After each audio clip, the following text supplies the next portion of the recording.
kasih dalam Tuhan Yesus, mari kita sama-sama bawa hati kita untuk menyembah Tuhan hari ini. Mari kita satukan hati kita, kita berdoa. Tuhan, kami mengucap syukur Tuhan, kalau kami ada hari ini semua karena anugerah kebaikan Tuhan. Kami hidup sampai hari ini Tuhan, bukan karena kuat dan gagah kami, bukan karena kehebatan kami, tapi semua karena anugerah kebaikan-Mu Tuhan. Biarlah pagi hari ini kami boleh mencari wajah-Mu Tuhan, karena kami percaya Tuhan, di hadapan-Mu Tuhan ada sukacita yang melimpah. Di tangan kanan-Mu Tuhan ada nikmat senantiasa. Biarlah hati kami melimpah dengan ucapan syukur, karena kami percaya Tuhan tahu apa yang kami perlukan. Tuhan mendengar setiap doa, bahkan setiap seruan, bahkan tangisan kami. Kami percaya Tuhan punya banyak cara untuk menolong setiap kami yang berseru, yang berdoa kepada Tuhan. Terima kasih Bapa yang baik. Kami mengucap syukur kepadamu di dalam nama Tuhan Yesus. Haleluya. Amin.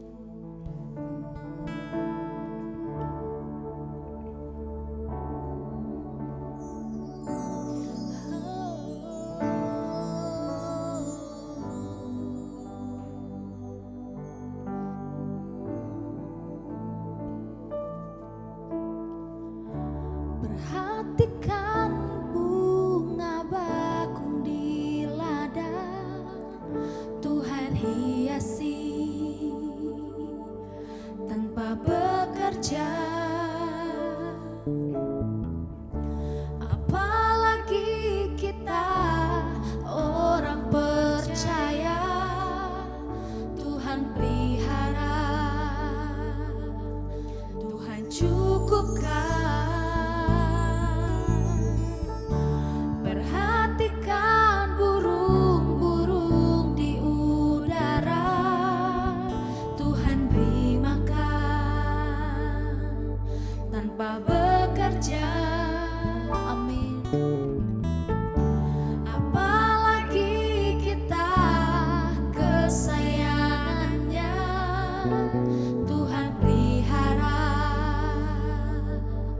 Tuhan sediakan. Saat kau perlu Tuhan tahu, saat kau minta Tuhan dengar, saat percaya Tuhan bekerja,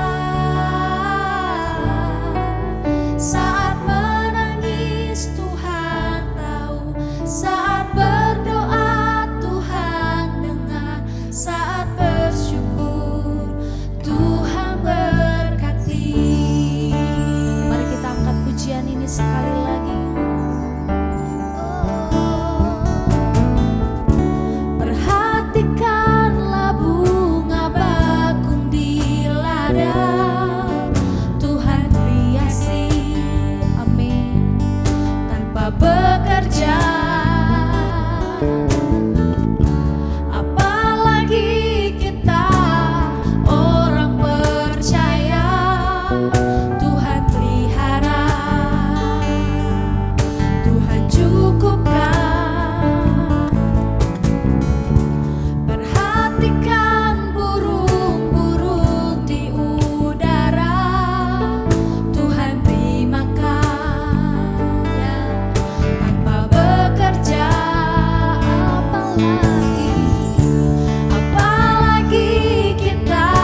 Salam Bapak Ibu dimanapun saudara berada, kembali kita bertemu dengan Intimacy Worship, dimana kali ini saya akan memberikan tema damai sejahtera yang diberikan oleh Tuhan Yesus.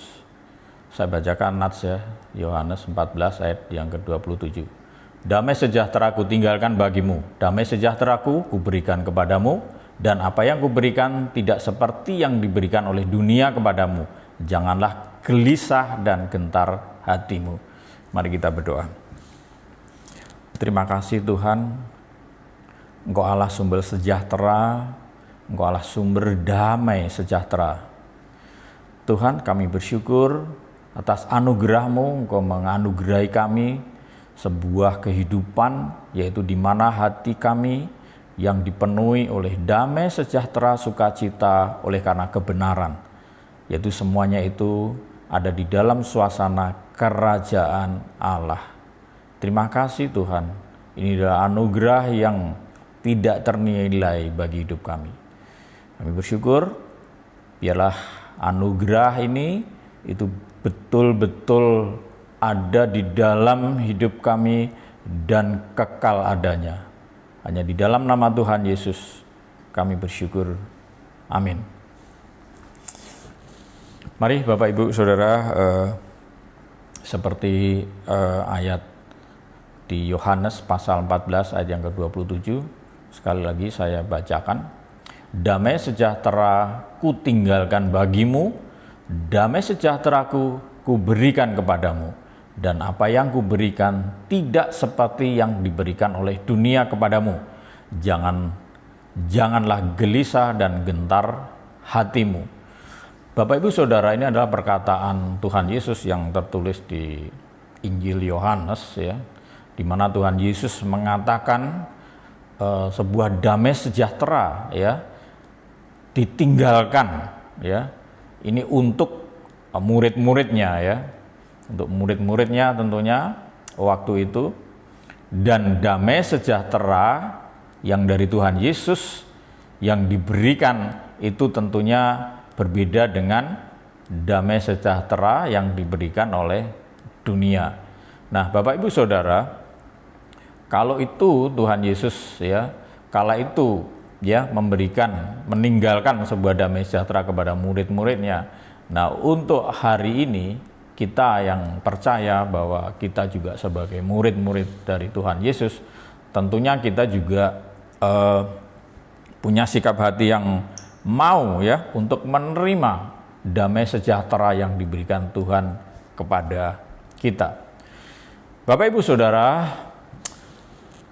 damai secara umum adalah sebuah situasi ya di mana kita tidak mempunyai musuh ya, tidak mempunyai persoalan yang berarti, dan semua keinginan terpenuhi, dan akhirnya hidupnya adalah ya berakhir dengan baik-baik saja ya. Nah, itulah damai ya, arti damai secara umum. Memang ada dua perbedaan damai yang diberikan Tuhan Yesus ya dan damai yang diberikan oleh dunia. Tentunya berbeda ya. Perbedaannya di mana ya? Mari kita urai satu persatu. Ya, kalau damai yang diberikan oleh Tuhan Yesus ya itu akan muncul ya karena kita mencintai terang ya.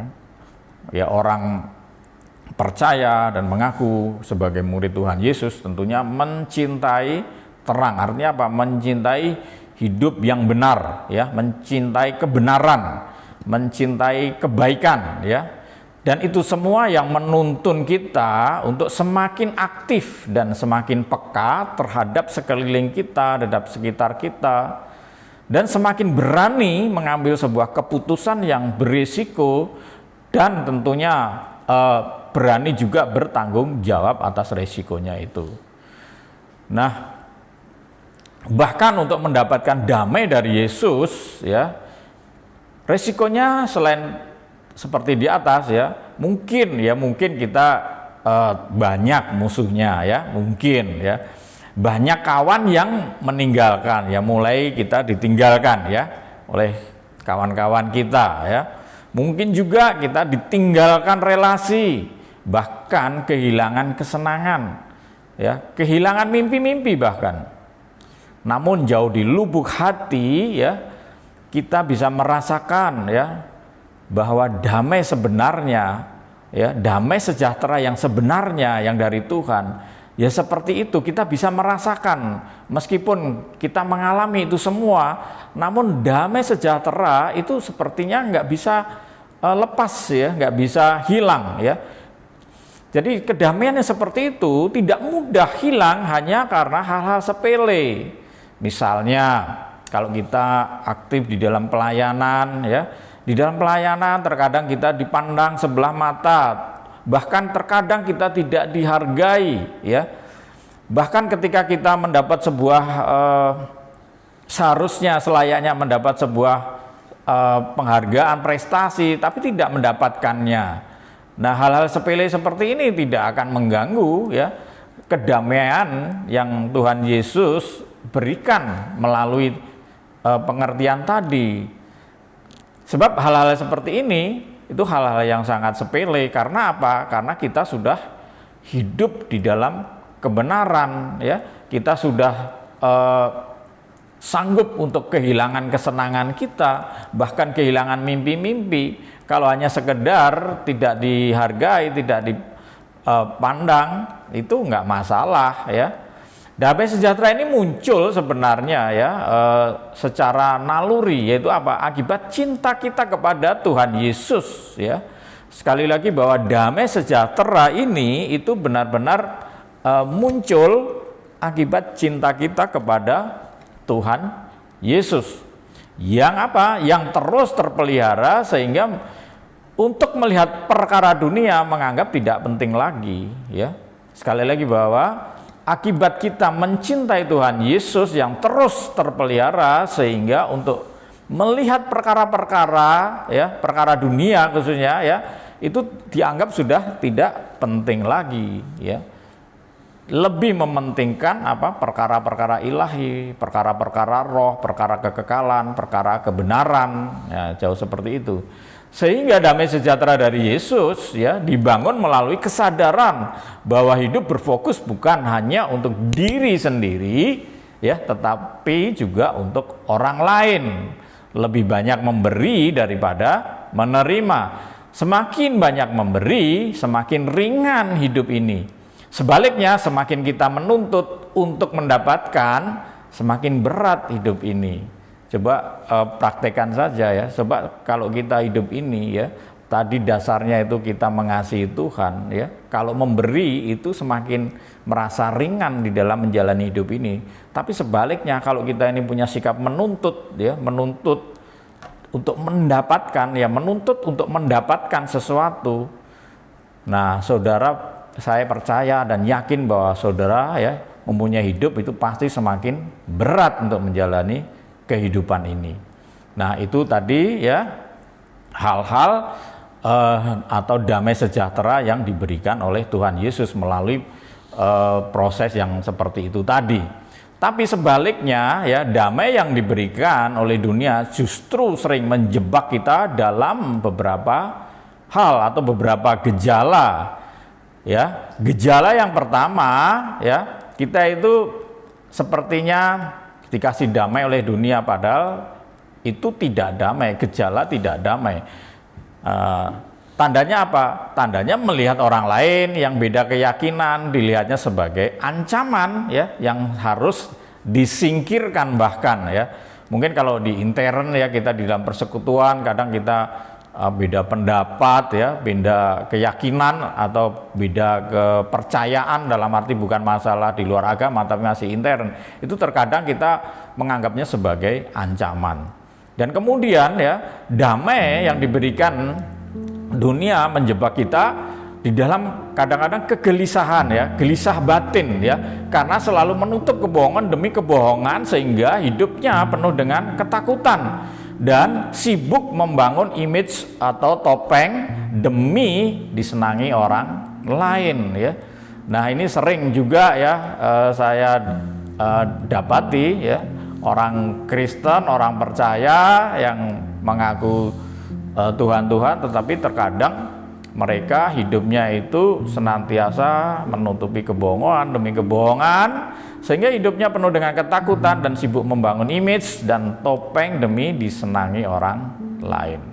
Jadi tidak menjadi dirinya sendiri ya. Kemudian damai yang diberikan oleh dunia ya terkadang gejalanya tidak siap dengan persaingan. Nah, kenapa tidak bersiap dengan persaingan? Nah, itulah tipuan dunia ya. Katanya diberikan kedamaian, tetapi akhirnya kita berbuahkan tidak siap dengan persaingan. Tidak bisa menerima orang lain bertumbuh pesat dibanding dirinya, sehingga berat dan sulit untuk memberikan apresiasi kepada orang lain. Dan yang terakhir, tidak punya kerendahan hati untuk mengampuni. Nah, ini penting Bapak Ibu Saudara ya. Ini tidak punya kerendahan hati untuk mengampuni. Ini sangat perlu digarisbawahi ya. Orang tidak bisa mengampuni berarti tidak rendah hati, seperti itu. Tidak mampu mengakui kesalahan sendiri juga. Nah, keempat hal tadi Bapak Ibu Saudara, itulah gejala-gejala di mana dunia berikan kepada kita. Katanya akan diberikan kedamaian. Itulah kedamaian dunia, tetapi hasilnya seperti itu. Bapak Ibu Saudara yang dikasihi Tuhan, saudara-saudaraku, mari kalau kita merasa bahwa hidup bersama Tuhan Yesus itu adalah anugerah yang tak ternilai, maka dengan renungan ini mari kita ya semakin hari semakin merasakan ya seharusnya tinggal bersama Tuhan Yesus itu sebagai anugerah ya, dan mengalami damai sejahtera diberikan olehnya itu juga lebih daripada anugerah.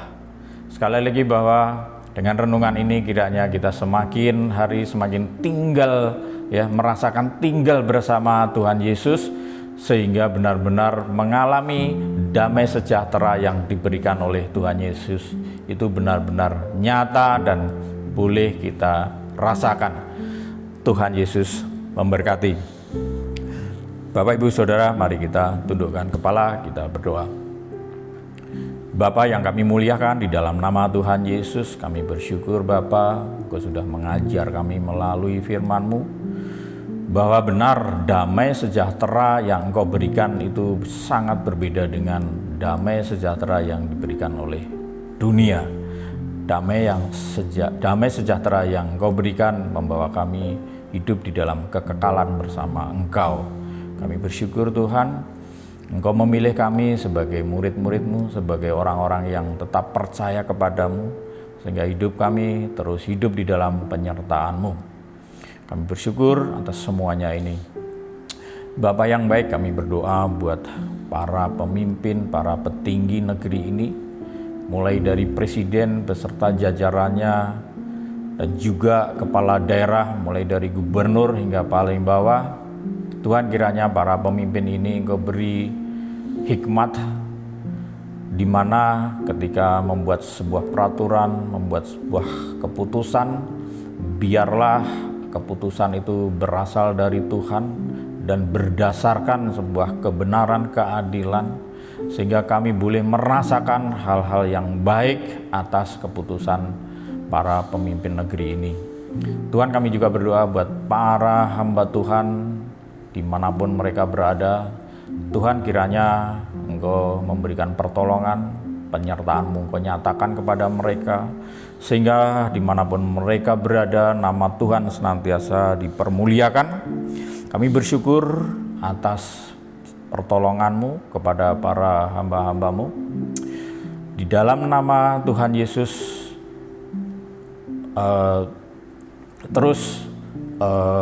para hamba Tuhan ini meninggikan sehingga jauh daripada mencuri apa yang menjadi kemuliaan Tuhan. Biarlah nama Tuhan yang terus dipermuliakan. Bapa, kami berdoa seperti apa yang Engkau ajarkan. Bapa kami yang di surga, dikuduskanlah nama-Mu, datanglah kerajaan-Mu, jadilah kehendak-Mu di bumi seperti di surga. Berikanlah kami pada hari ini makanan kami yang secukupnya, dan ampunilah kami akan kesalahan kami, seperti kami juga mengampuni orang yang bersalah kepada kami. Dan janganlah membawa kami ke dalam pencobaan, tetapi lepaskanlah kami daripada yang jahat. Karena Engkaulah yang mempunyai kerajaan dan kuasa dan kemuliaan sampai selama-lamanya. Tuhan Yesus memberkati. Amin.